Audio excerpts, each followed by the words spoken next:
What is up guys, it's your boy Solheim here, back with another Classic WoW video for both Classic WoW Anniversary and the Burning Crusade coming out on Anniversary very soon.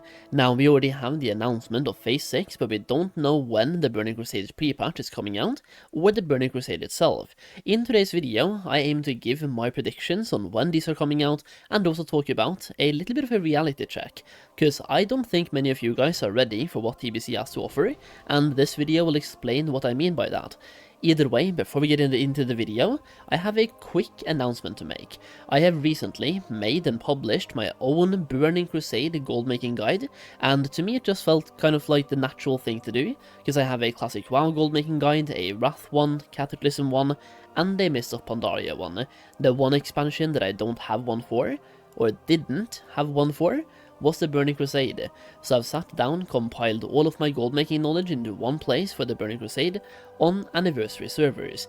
Now, when you buy this guide, which you can buy through a link down below by the way, you will also get early access to goldmaking videos, access to a goldmaking Discord, and even exclusive videos. At the moment, we already have 2 exclusive videos you get access to instantly when you buy the guide, and there's way more videos coming in the future as well, so you can check it out once again through the link down below.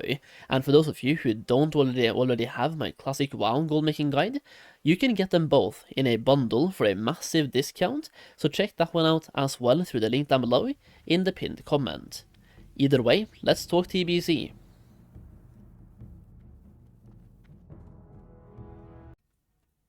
TBC is coming out on Anniversary at some point. We don't know exactly when, but Phase 6 is coming out on October the 2nd, and based on that, I want to talk about TBC. This post right here, Classic Anniversary rounds are not prepared, copyright, trademark, TM, for TBC at all. Huge mega servers with only 3 default layers, tens of thousands, concurrent players, and bots LOL. Online create quite an overcrowded environment with unhealthy competition for resources. Number 1. Any resource-rich spots are camped 24/7. Arathi, Badlands Elementals, Winterspring Furbolgs, Giants and so on. All high-level herbs and ore nodes are contested by players and bots. Number 2, those players that have decided not to participate in shady boosting practices are also pushed away from the open world by farmers and, once again, bots. Number 3, auction house prices have skyrocketed since AQ release, so now a single raid evening for a melee costs about 500 gold, and I'm just gonna tell you by the way, it's going to get worse before it gets better, even in TBC as well. Now, if it gets better depends on Blizzard. If they fix some stuff and put in some fixes they have done in the past, like Wrath for example, things might get cheaper. Either way, it's going to be expensive. Number 4, auction house is also heavily contested, so if you try to put a stack of any meaningful consumes, you are instantly outbid by 1 to 3 positions, and by 5 to 10 positions in a few minutes. So to earn anything from the auction house, you literally need to scan the auction house non-stop. And I mean, as a gold maker, I can tell you, this right here is true by the way. If you really want to make a bunch of gold, you have to stand at the auction house undercut scanning pretty much all the time. That is how you get sales. But that's not really anything new. That is the way it is in retail as well. If you want to make gold, you have to cancel scan a lot, and Classic now is just catching up to be in the same place. Now, where things get different in Classic is that if you catch an auction house bot, they usually have 10 plus bots. If you report him, and he finds out you reported him, you will get banned for it. Because while you are reporting him, you are one person. He has 10 plus accounts. He can mass report you on all of them, and literally get you instantly banned. So by reporting bots, you might end up getting the ban hammer.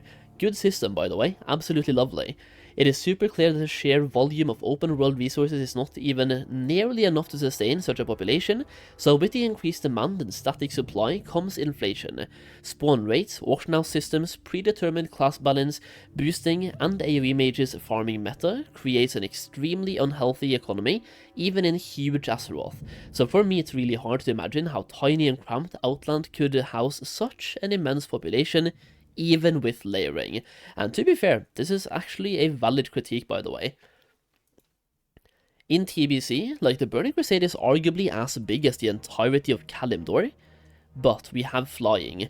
So meanwhile Winter Spring, like for example one zone is basically Winter Spring, Moonglade, Darkshore and Fellwood combined, but you have flying, so moving through those zones is just way faster. I don't know if this is the exact replica, by the way, of the landmass of Outland, but it's much bigger than people think. But we have flying, so moving across the landmass just goes way far faster, and I believe it's something about the size of Kalimdor, the entire Burning Crusade, but it just doesn't feel that way. But farming areas will be absolutely overfarmed. There's way more farming possibilities in Classic WoW Vanilla WoW due to having 2 continents, and we are all ground bound, or we have to use flight paths, and the flight paths are really long and slow. Meanwhile TBC, there's less farming locations, arguably just as many people, only 1 continent, and only like what, 7 zones? I'm trying to count in my head right now, but I think it's 7. Also, Outland's half-moon shape makes it smaller. Even if the area is the same, the distance across is shorter. Exactly. Yes, there we go. Exactly. Exactly. I believe a lot of players will be in for a massive reality check when the Burning Crusade comes out. It's always like the grass seems greener on the other side, but once you go there you realize it's either just as green, or there are some really brown spots in the grass, like it's just not the same. Somebody has been taking a massive shit in the grass or something, I have no idea. But it's just not the same. It really isn't. But I will say, I'm excited for TBC. I will enjoy it no matter what. But I'm excited to see the realistic look on TBC, and just looking at it objectively when it comes out. I always have hope, and this is like massive hopium by the way, just inhale a bunch of hopium and believe that Blizzard will ban the bots, and it's all good. But I will say, if we're getting level 60 boosts or level 58 boosts in the Burning Crusade, which you can bet your ass we are by the way, botting is going to be insane in the Burning Crusade. Then we have this post. Will the Anniversary Realms have a level boost when TBC releases? You can bet. Like, even though I think we have some data mined boosts actually as well, but I don't know for sure. We don't know officially, but it's money for them, so I would bet yes. You want to immerse yourself by using a level boost, just level your character now, and then wait for TBC. Play for 1 hour a day or so. Yeah, but like, you can play for 1 hour a day right now for 100 days, spend 100 hours, or work 2 hours and then buy a boost. I don't know, like, 1 is 50 times the effort, right? Yeah, here we go. This is where it starts, by the way. This is exactly why the boost will come out, because people are hoping for it. Why would Blizzard not put in a cash milking mechanic when it's exactly what people are asking for? In this case, let's hope so. I would even pay $120 not to level again. That is an actual person commenting, by the way. He would pay $120, not for the game itself, but to have a character. That is insane. After leveling, I'm just gonna say way too many times over the past few years, I could understand why people just want to skip it. I mean, look at how many people buy boost now. Exactly. I've been talking about mage boosting a lot, and even the previous post we looked at talked about mage boosting as well. Mage boosting is incredibly popular, for a reason. People just don't care about experiencing the world right now, they want to get to max level. Absolutely. They did it in Classic, and every expansion after, it was level 58 boost, which is the minimum level to go through the portal. They are coming, by the way, I'll tell you right now, the boosts will be here. But I want to go even deeper into this, because we have a forum post as well. Here is a forum post. This one is not perfect, but it is what it is. Actually, the post itself is perfect. The title is being kind of butchered, but it's TBC Boost Anniversary. Please, developers, if there is a way for you to make us boost level 16 during TBC pre-patch, there is no need for making 58 level boosts. Why? Simply because we are all grown-ups and we all did leveling so many times already. I know people will be mad at me for saying this, especially for more stuff that I'm about to say below, but please understand me from where I am coming. First we pay money for boosts, then instead of playing the game like we should, realistically, because we paid money, we need to add 2 levels in the pre-patch for no reason. Made it to the water. Keep in mind that this will not kill the game, especially it won't hurt Blizzard. Second thing, also thank you for the follow by the way. Second thing, please make level 70 boosts. with release of Season 2. So this guy wants to take it one step further and buy a level 70 boost as well in the Burning Crusade. And you know what? I will not be surprised if that comes out halfway through the Burning Crusade to fully milk that one. It makes so much sense, and from my perspective, it literally doesn't have any bad impact on the servers. Only bad impact is population balance, but with boosts it won't change anything. Old World matters to me only during Vanilla Fresh. In TBC, honestly, it doesn't matter to me, and it shouldn't matter to anyone else. As I said, we all play this game for so long, we know everything already. It doesn't matter to most of us if we skip some content. So please, developers, do us all a favor and release level 60 boosts during TBC pre-patch, and the level 70 boosts after some time during TBC release. Please.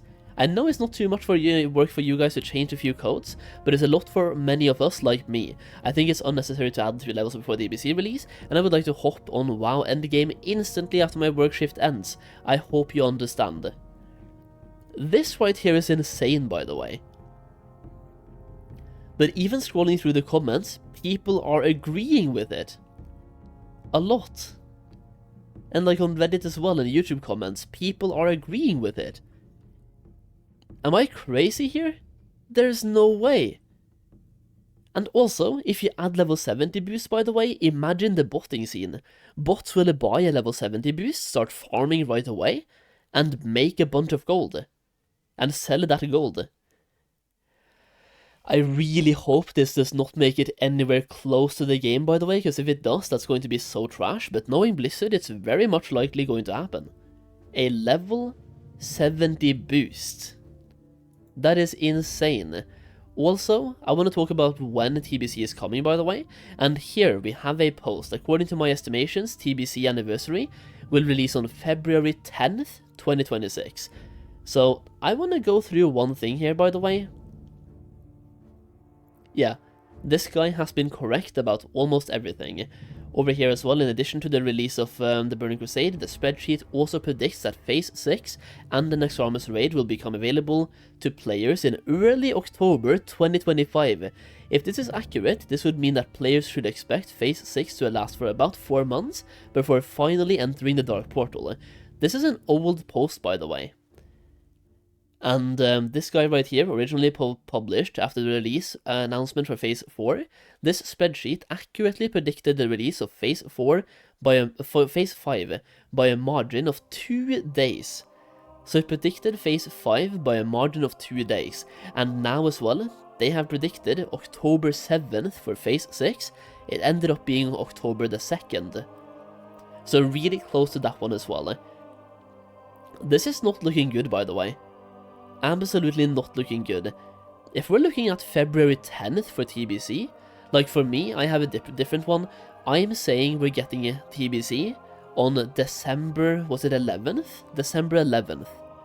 Something like that. Because I'm looking at us having 6 weeks of Noxramus, and then 4 weeks of the TBC pre-patch. So 10 weeks after Phase 6 is when TBC should be here, in my calculations. Because, first of all, we need something to play during winter. We need something fresh to play in winter. And in February or March, Midnight is coming out, by the way. If they release TBC on February 10th, I will barely even play. Simply due to Midnight happening. So I really hope that isn't the case, but I mean, who knows at this point? I'm going to be honest, this to me, if that date is correct, it's going to be so trash. Yeah, February 10th, so it can collide with Midnight. And the worst thing here is, that's going to happen. Oh. Man, dude. Like, Blizzard keeps competing with themselves. Why do you do this? I just have to ask, like, why?